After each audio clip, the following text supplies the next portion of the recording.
Today on the channel, we're back at it with another G.I. Joe Classified series unboxing. This time, we got a robot with an evil heart in Overkill. And the spirit of Ultimate Warrior will run forever!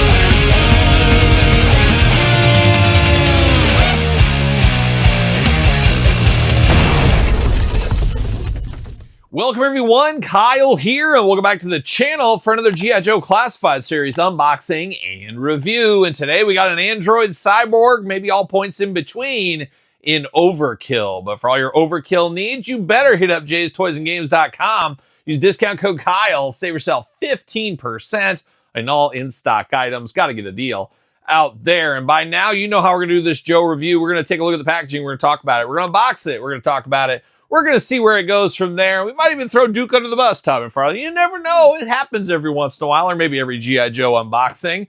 But Overkill, a favorite of mine from my childhood. Want to say it was like 91, 92, something like that. They had like, was it the Sonic Fighters, Todd? Do you remember this at all? You don't know? You were an Action Force guy? That makes sense. But there was these talk boxes on the back of these figures. And Overkill was one of them. I can still distinctly remember going to one of my local Target stores and picking this up as a little kid. And let me tell you, the action, the business, it picked up in my childhood fig fed with this one. And I gotta say, looking back, those talk box figures with Overkill, Stalker, an all-timer of a Stalker. Not as good as Kayak Stalker, I'll give you that. The Kayak one is an all-timer.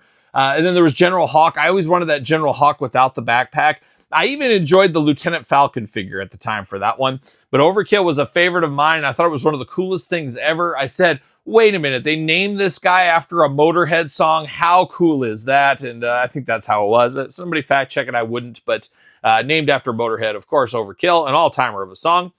But I thought it was cool that he was the leader of the Cobra Bats. I just had made up a lot of cool stories in my head. He was almost like the Terminator type character. He couldn't be defeated, couldn't be beat, except by Flint. And he'd always point blank just rip Duke in half. He would always grab Duke by the ears and rip him in half. Split him right down the middle is what would happen in my childhood fig-fed days. But Duke stood no chance against Overkill, but we're going to see if we can stand a chance against him in this unboxing here today. So very cool looking figure, definitely something different. More of the science fiction era of G.I. Joe, which I know is not for everybody, but was always here for me as a childhood and then as of an adult here today. Cobra logo, G.I. Joe, Classified series. What's the age here? 4 and up? Yep, 4 and up. You 4-year-olds, you're welcome, but you 3-year-olds, get the heck out of here. There's the door. Don't let it hit you on the way out. Looking good, though, here in the package. I believe, wasn't there a while where he was called Overkill? And wasn't there like, yeah, I think so. And I think, wasn't he in the 25th anniversary line as well? I believe that is the case. But always pretty cool here. Going to lead the Bat Army is what he's going to do. Number 103, yeah, 201. I don't know how I got 103, but 201 on this guy right here. On the side, nothing too fun there. Little glamour shots there on the back, all the kind of jibber jabber at the bottom. Nothing too fun going on here, but we're going to pull old Overkill out of the package. And maybe I'm getting Overkill mixed up with McFarlane Toys. That was the guy that went to Overkill, I think. See you later, goodbye, Spider-Man style. I think that's where I'm getting confused here. I'm getting my McFarlane Toy stuff confused. Cobra logo, see you later, up high, goodbye. Plastic Prison, we're ready to go. And of course, you guys know the late 80s, early 90s, it was all about those cyborgs. There was a lot of cyborg movies, and obviously the most famous was one, RoboCop. Everybody loved RoboCop. I loved it as a kid. RoboCop was rated R, but don't let that get in the way of a good time. That's what I would say.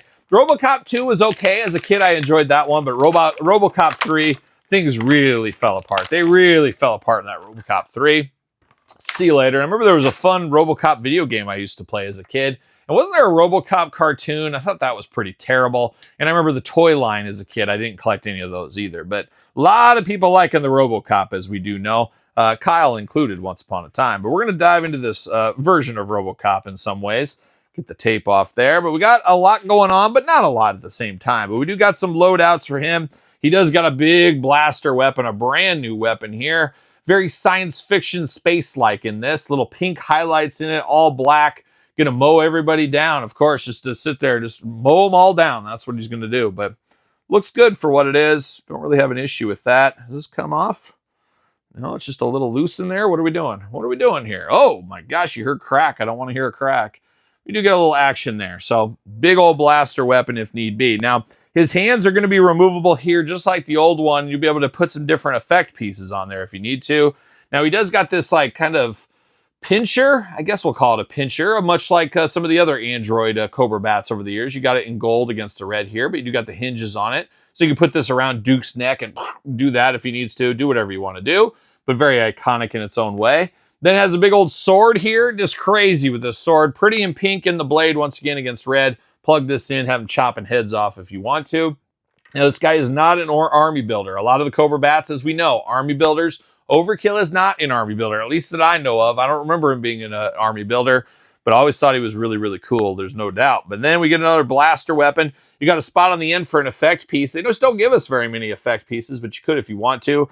Looks like this one will slide up over the arm, and you can just be blasting away. You can do one of those kind of things, which, why wouldn't you? The red and bronze attack looking pretty good on brand right here. And now we get down to him. We get down to Overkill, and we're going to start with the face on this one.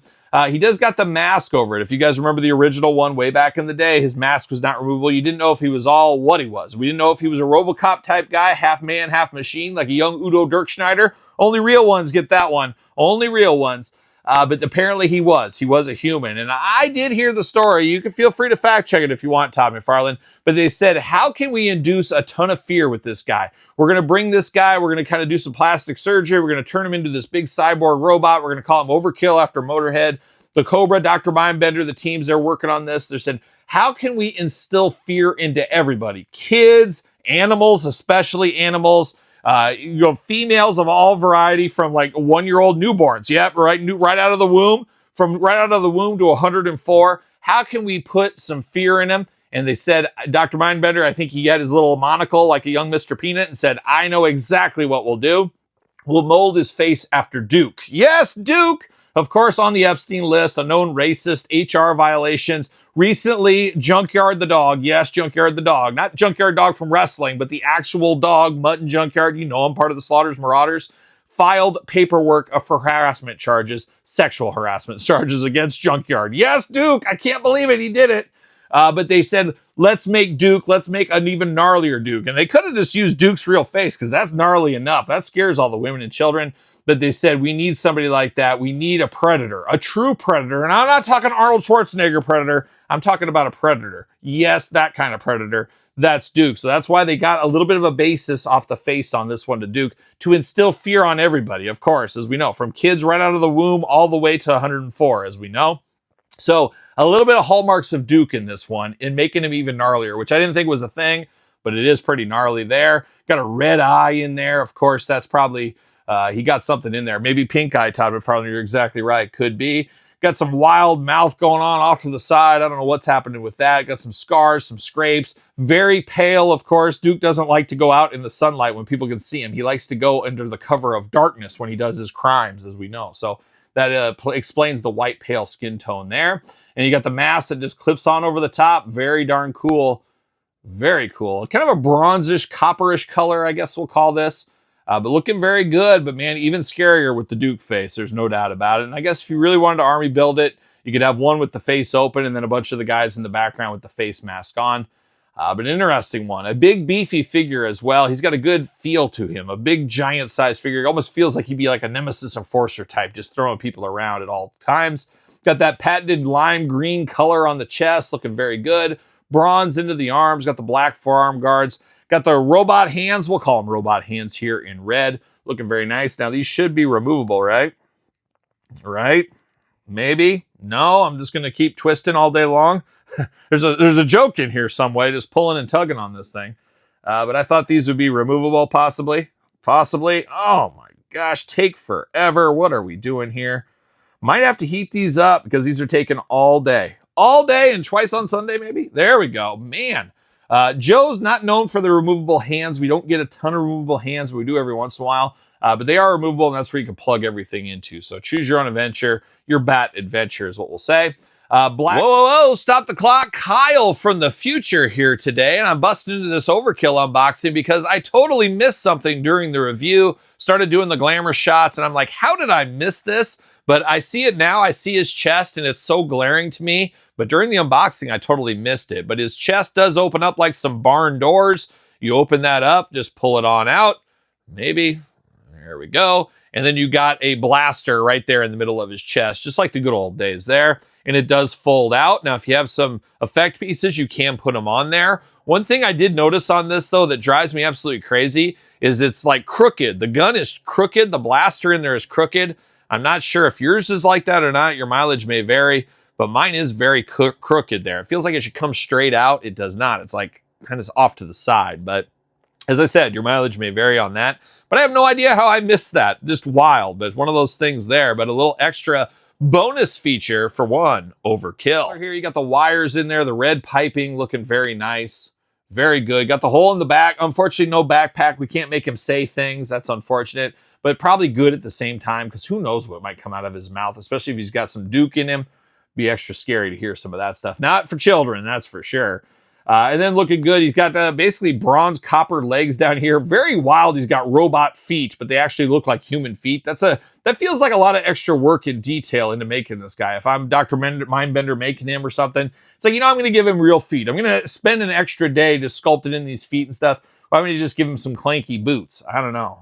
It's a weird thing. It's a power move by the Cobra team there. Now we do got bicep cut. Arms all the way around, but a little bit limited by those shoulder guards up there on the top, unfortunately. You do get some butterfly action in the shoulders. Double jointed, pinless robot arms. And I could live with pins on a robot because it makes sense. It feels very robotic there. Hands, of course, removable as we talked about. Head back and forth, side to side, up and down. Mask removable once again there. Like a young Rocky Dennis. Too soon? Yeah, it could be. Hula hoop up top plus traditional waist. No ab crunch, just a hula hoop on this here. Got those drop down hips, got to have them. Big old splits, because robots known for their splits, as we do know. Goes up for that big old Overkill boot. Thigh cut, nicely hidden. Double jointed, pinless knees. Boot cut, nicely hidden again about that red band there. And then ankles up, down, back, forth, side to side. Playing all the hits right here is one Overkill. Just missing his talk box, unfortunately. That was always the biggest hit, or a big part of his hits, at least around here. And I believe that Talkbox did play Overkill by Motorhead, if I'm not mistaken. Somebody fact check that too. Does he fit? There we go. Nope. Doesn't want to fit on a ringside stand. It's those toes, and he's got some terrible arches in his feet. He needs some arch support. He needs to go to the Good Feet store. Good Feet store. Let's sponsor the channel. Why not? Yep, there we go. Fits on a ringside stand right there. Does Overkill. Now, I would like to be able to store all these on the character. I wish there was spots to plug it in, like a backpack or something, to plug in all this stuff, because I'm not here for the baggies. I'm not here for the baggy Joe life. I'm not, but you're going to have to do that, unfortunately, so you can't store everything on him. Always disappointing on that. And then I had a Cobra bat right over here. So I got a Cobra bat just for size and scale. Many a Cobra bats, as we've seen over the last couple of years from the Joe team. We got another one here, but you got a leader of the army there. I have a ton of these Cobra bats. I bought a ton of them when they were cheap and on clearance on all the different versions. I'll put this guy leading the charge on them. Maybe possibly even the Python Patrol. I could see this guy a member of the Python Patrol. I don't know. It just feels like he could be to me. I don't know. But what say you? You here for a little Overkill? Did you have him back in the day? Do you miss the Talk Box Joes? Like I said, that Stalker and General Hawk, two amazing figures. Guys always look good in a beret, Todd. What can I say? When I see my guys, I see a guy coming at me with a beret, I push my wife right out of the way. I push her into the bushes. We're walking on a sidewalk, and there comes a handsome gentleman in a beret. I push my wife right in there. I say, get into those flower bed right there. Hey, buddy, what's going on? Nice beret. And then we go from there, and we go off and do what we got to do. Maybe, maybe not. But very good figure, I will say. I like this one. Not going to be for everyone. I know there's a lot of people turned off by this era of Joe's. Not their thing, but it was definitely my thing as a kid. I would love to hear your thoughts on this and the Talkbox Joe line. What was your favorite one of that group? Let me know in the comments down below. You made it this far. Don't forget to like the videos every day. You guys know that by now. Subscribe to both my YouTube channels. Check out Patreon. Check out YouTube channel memberships. Sir Paul64 on the X, the _Kyle_Peterson on Threads, Instagram, TikTok, and the Kyle Peterson Show at gmail.com, which is the name of my podcast, The Kyle Peterson Show, available where podcasts are found, with video cast on YouTube. So much going on, it'll make your head spin. You guys know that by now. So for Overkill, G.I. Joe Classified Series, I'm Kyle. See you guys all real soon. Well, are we gonna dance or are we gonna play? Hi, I'm attorney at law Zach Wild, and I'm here to fight for you.